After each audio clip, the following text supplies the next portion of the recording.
নমস্কার বন্ধুরা, আজও একটি সুন্দর রেসিপি আপনাদের সাথে শেয়ার করব। ভিডিওটি স্কিপ না করে সম্পূর্ণ দেখতে থাকুন। এই রেসিপিটার জন্য প্রথমে কড়াইতে তেল দিয়ে বেশ পরিমাণ মতো পেঁয়াজ কুচি দিয়ে দেবো। পেঁয়াজ কুচিটা একটু ভাজা ভাজা হয়ে এলে এখানে অ্যাড করে দেব রসুন বাটা। রসুন বাটাটা যখন আমি এখানে অ্যাড করেছি আপনাদেরকে দেখাতে পারিনি। দিয়ে দেব পরিমাণ মতো টমেটো কুচি দিয়ে খুব ভালো করে আবারও এটা ভেজে নেব। এবার এখানে দিয়ে দেব স্বাদ মতো নুন। নুনটা দেওয়ার পর এখানে আরও বেশ 5 মিনিট আমি কষিয়ে নেব। এটা খুব ভালো করে কষানো হয়ে গিয়েছে।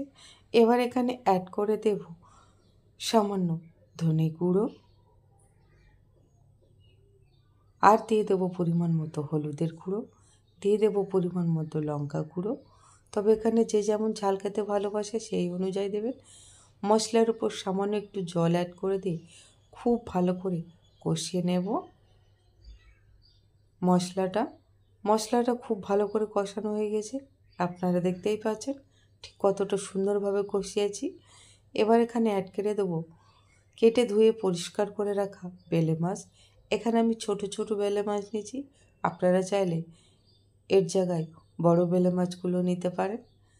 এবার মাছটা মশলার সাথে মিশিয়ে বেশ কিছুক্ষণ কষানোর পর এখানে অ্যাড করে দেব সামান্য একটু আলু। আলুটা অপশনাল, আপনারা চাইলে এটা নাও দিতে পারেন। আলুটা দিয়ে আবারও মাছের সঙ্গে মিশিয়ে বেশ কিছুক্ষণ ঠিক এভাবে কষিয়ে ফুটিয়ে নেব। এবার এখানে যেটা মেন সেটা হচ্ছে আচার।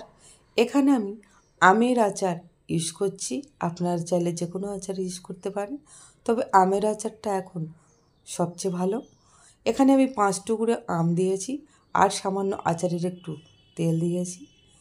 দিয়ে মশলার সাথে আবারও কষিয়ে নেব আচারটা দেওয়ার পর। এবার সামান্য একটু জল দেব, এটা দিয়ে আমি কিছুক্ষণ হতে দেব। এটা ঠিক কতটা সুন্দরভাবে হয়ে গেছে দেখুন বন্ধুরা, একদম মাখো মাখো। এবার এটা আমি নামিয়ে নেব, আর নামানোর সময় দেখতেই পাচ্ছেন ঠিক এটা কতটা লোভনীয় হয়েছে।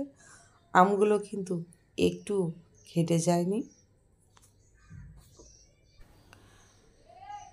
আমার আচারি বেলে মাছ বা টক ঝাল বেলে মাছ রেসিপি রেডি। আমার এই রেসিপিটা আপনাদের কেমন লাগলো বন্ধুরা, তো অবশ্যই কমেন্ট করে আমাকে জানাবেন।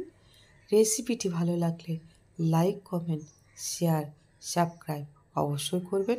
ভালো থাকবেন, ধন্যবাদ।